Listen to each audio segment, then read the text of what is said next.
Salatu wassalamu ala sayyidil mursalin wa ala alihi wa sahbihi ajma'in. Rabbi syarah li sadri wa yassir li amri wahlul 'uqdatam min lisani yafqahu qawli. Subhanaka la ilma lana illa ma 'allamtana innaka antal alimul hakim. Wala hawla wala quwwata illa billahil aliyyil azim.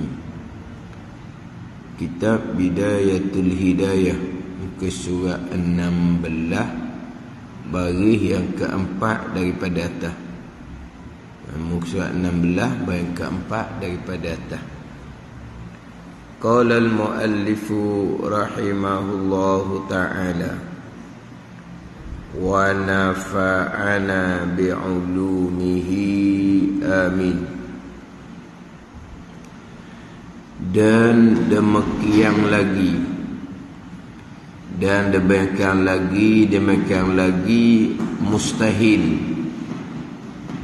pada Allah Ta'ala itu bersifat dengan sifat jahlun, dan mustahil pada Allah Subhanahu wa ta'ala bersifat dengan barang yang pada makna jahil seperti syak, zan, waham.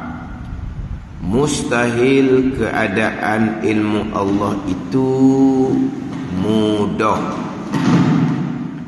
atau sukar. Mudah atau sukar. Sukar ni payah. Kalau kita gak mudah atau payah. Gitu tak? Mudah atau payah. Mudah atau sukar. Dia gitu. Mudah atau sukar. Sukar tu payah lah. Tak? Mudah atau sukar payah. Kenapa mustahil keadaan ilmu Allah mudah atau sukar? Maka yakni kerana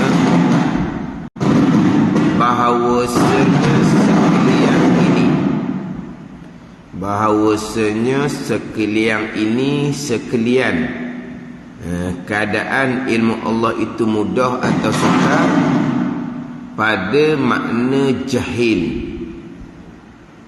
Kenapa pada makna jahil? Kerana bahawasanya ilmu yang sukar,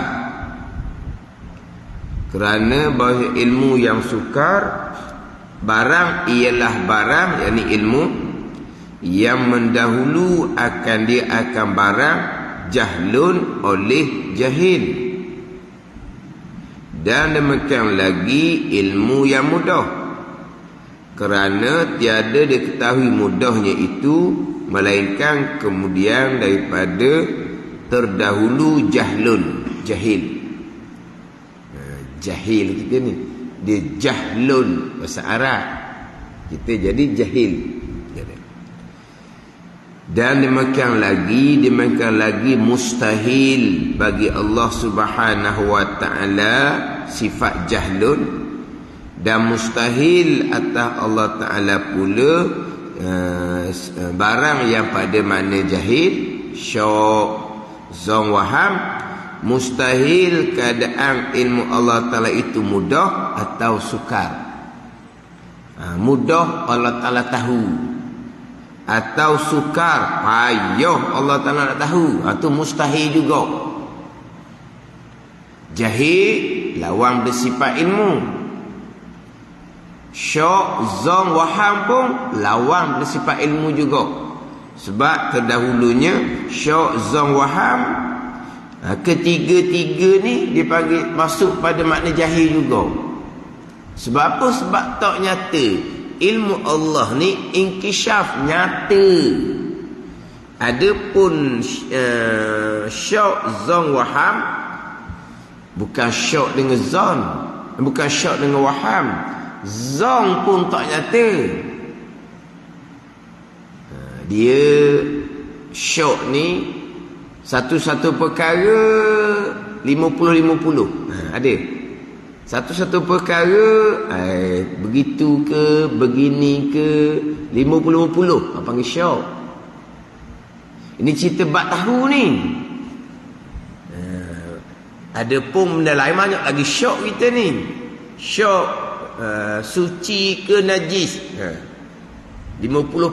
di hati suci lagi ni.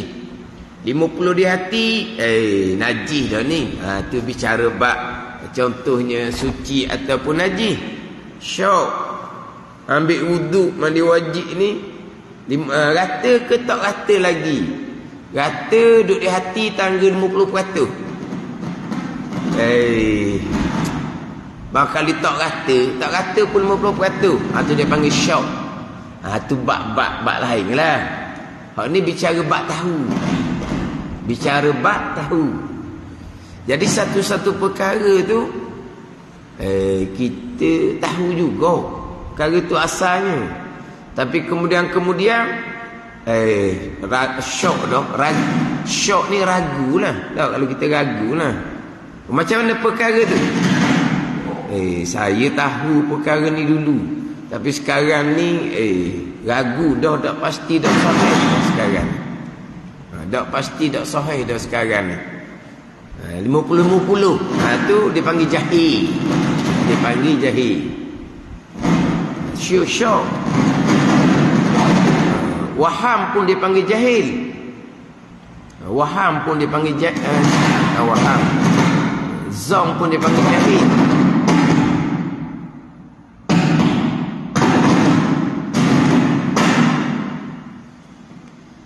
Zong pun dipanggil jahil.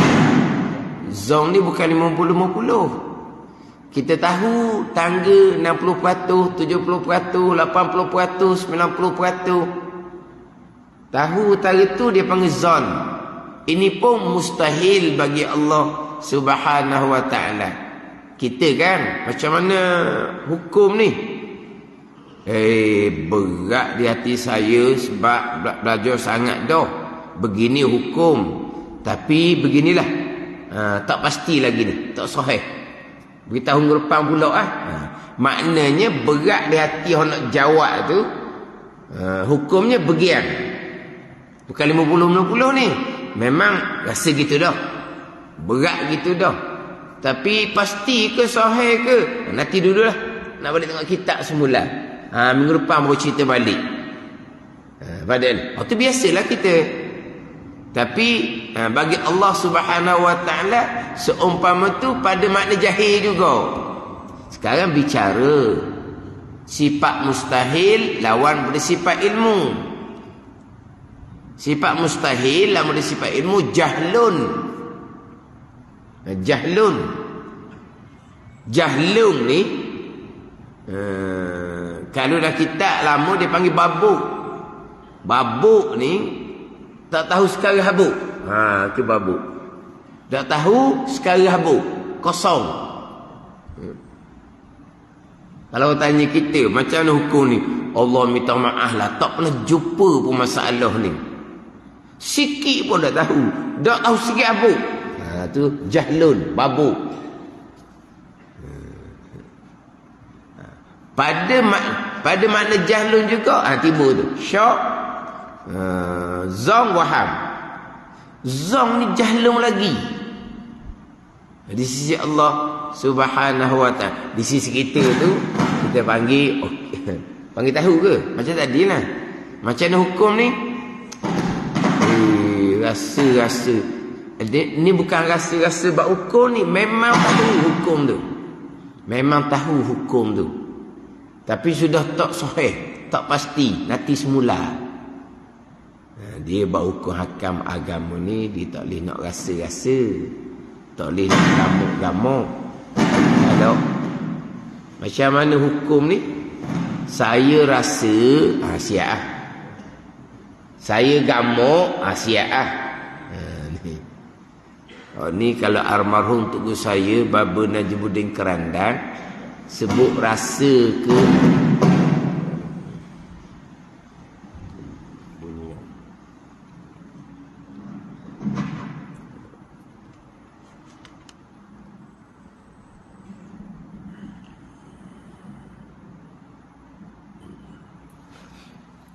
Jadi kalau almarhum untuk saya babon kerandang,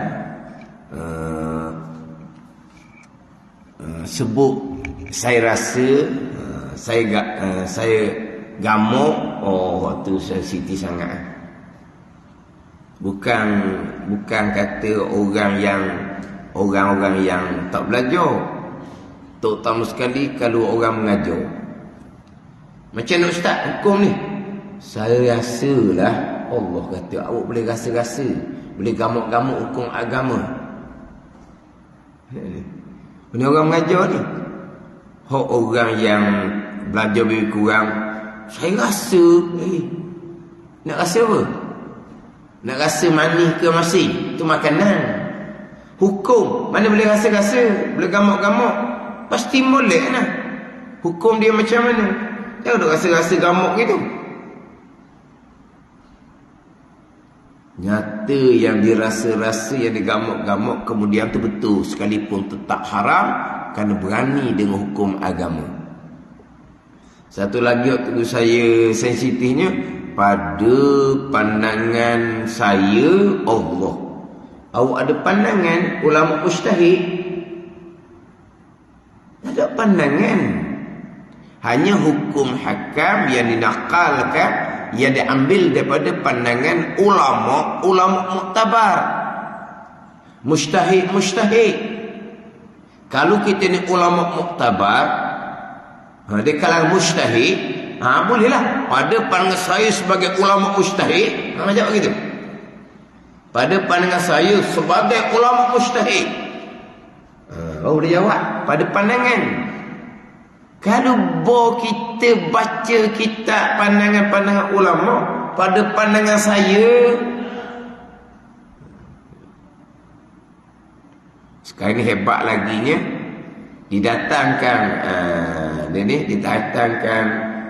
dalil-dalil mazhab yang berbeza pandangan.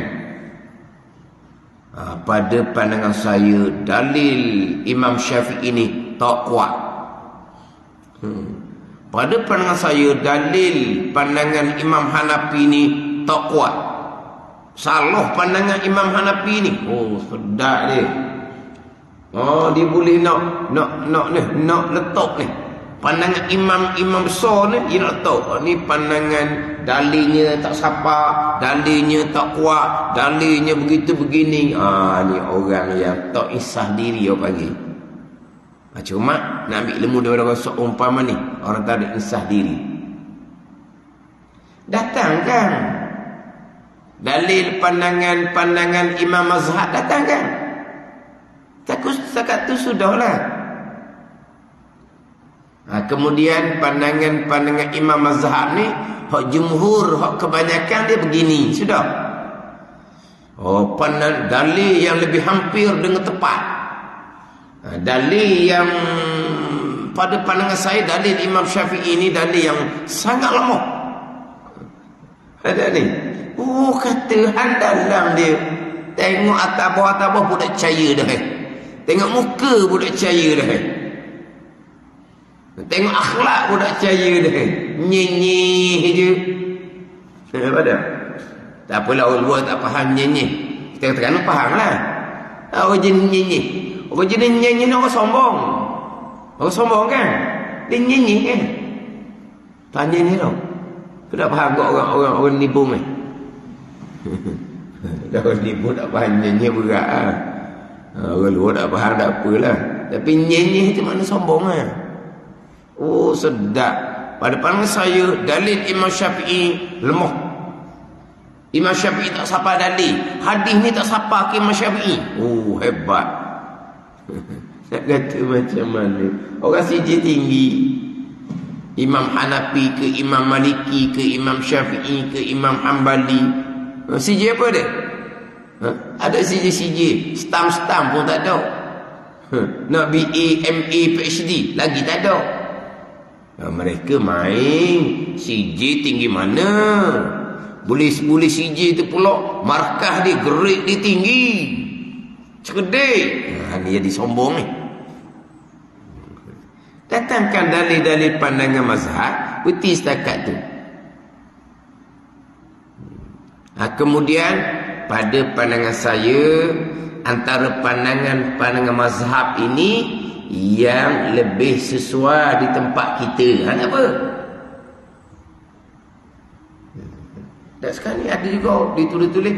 Patutlah ya, pada pandangan saya, antara pandangan, manakah pandangan yang lebih tepat? Jangan gitu. Pada pandangan saya, antara 2-3 pandangan ulama ni yang lebih sesuai di tempat kita, yang lebih sesuai pada masa sekarang. Ada apa tu? Pandangan yang lebih sesuai di tempat kita, yang lebih sesuai pada masa sekarang. Walaupun itu bukan pandangan mazhab Syafi'i sekalipun. Dan memang kita banyak beramal yang bukan pandangan Imam Syafi'i. Tak ada masalah tu. Pandangan mazhab Malikiyah, Hanafiyah, Malikiyah, semua ulama muktabar belaka. Janji tahu je. Jadi pada pandangan saya, untuk pada masa sekarang ni, pandangan imam ni lah yang lebih sesuai. Ni tak datang berapa pandangan. Pada pandangan saya, pandangan yang lebih tepat. Pandangan lebih tepat. Cukup setakat pandangan yang lebih sesuai di tempat kita, pandangan yang lebih yang lebih mudah di tempat kita pada masa sekarang. Gitu boleh.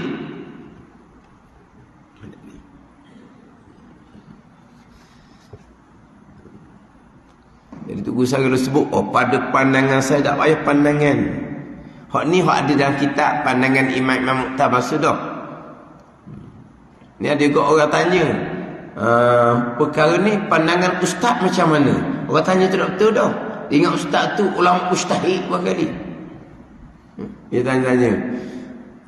Kami tanya pula, macam mana hukum ni ustaz? Wallahu a'lam lah, saya tak ingat hukum ni. Pandangan ustaz? Pandangan apa pandangan? Dia tanya, perkara ni hukum macam mana? Wallahu a'lam, saya pun tak ingat hukum ni. Pandangan ustaz macam mana? Dia nak cari nyakit. Kalau nyakit dia nak suruh jakit pada ustaz tu pula. Apa? Cari nyakit lah. Kalau ustaz jawab wallahu a'lam, jadilah. Pandangan ustaz macam mana? Punah. Punah siapa? Yang bertanya pun punah, yang menjawab pun punah. Ini nyakit nak jakit korang ni. Bila kata wallahu a'lam pada pandangan ustaz. Sampai pada pandangan saya, dua pihak punah.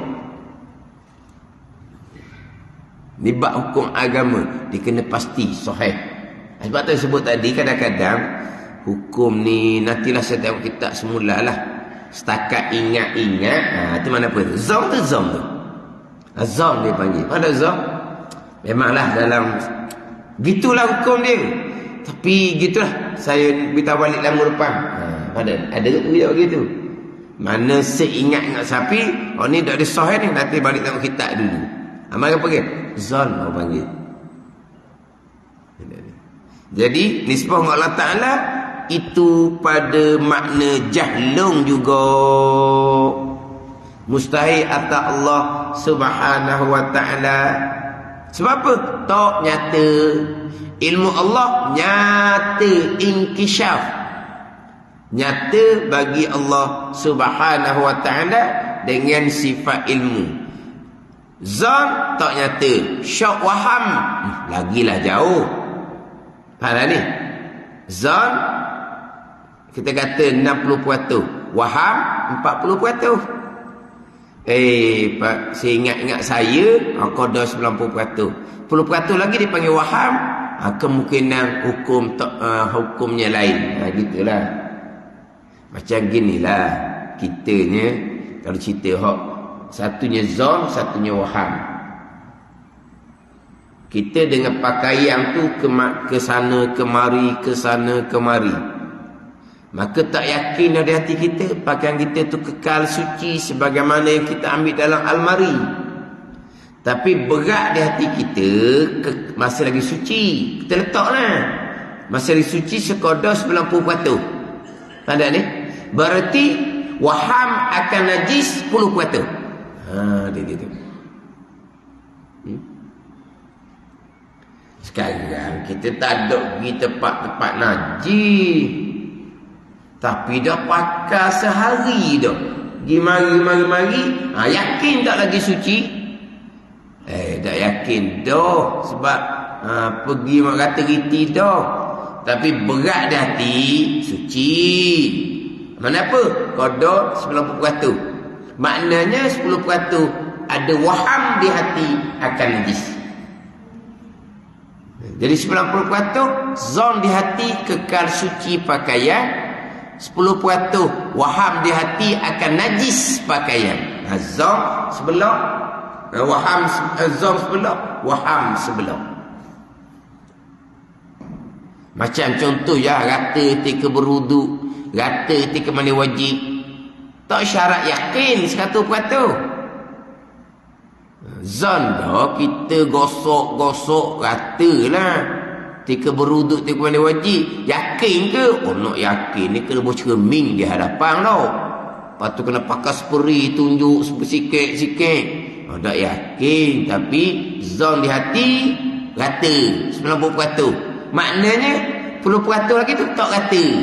Dia dipanggil zon. Ini pekoh. Pekoh memada dengan zon, bukan dengan yakin. Kita berwuduk, kita mandi wajib, zon di hati rata, stop. Dah. Ai. Tak ada ai. Ai ni lah.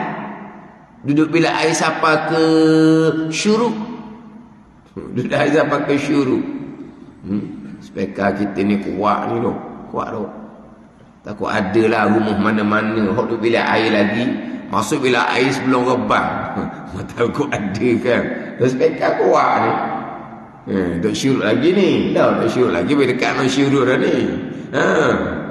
Hidup bila air. Kata kat aku dah. Lah. Kalau ada suruh kata kemung lah. Masuk bila air orang tak bang subuh lagi. Maduk apa tu? Tak kata lagi. Tak kata apa? Basuh muka wuduk, basuh tangan wuduk, paulang-ulang. Bila mari di hati kata syuruk iblis, tepuk tangan dah, tinggal subuh, puak iblis dah jadinya. Barulah hilang dia ragu di hati. Kata dah. Kata dah bila kata dah. Syuruk kata lalu. Syuruk je. Habis waktu subuh kata lalu dia je. Syaitan lagi dah. Sebab apa? Cukup dah, boleh clear dah. Tinggal subuh. Masuk bila air bukan macam kita masuk lambat. Masuk bila air orang tak pas subuh lagi. Tapi dah keluar bila air apa syuruk. Ini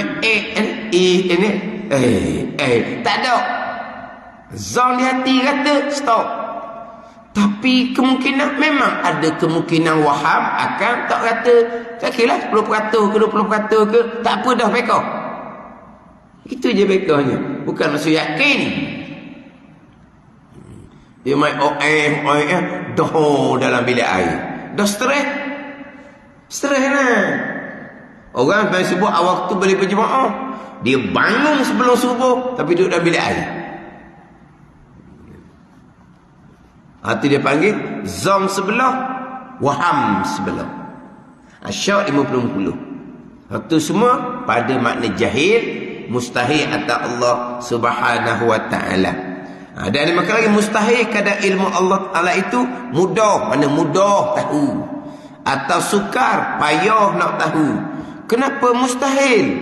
Maka ini kerana apa tak boleh lihat. Maka ini kerana bahawa sekalian ini mana mudah tahu, sukar tahu, pada makna jahlung juga, pada makna jahil juga.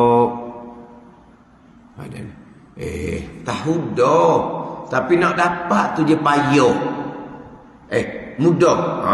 Ni sebelum tu tak tahulah.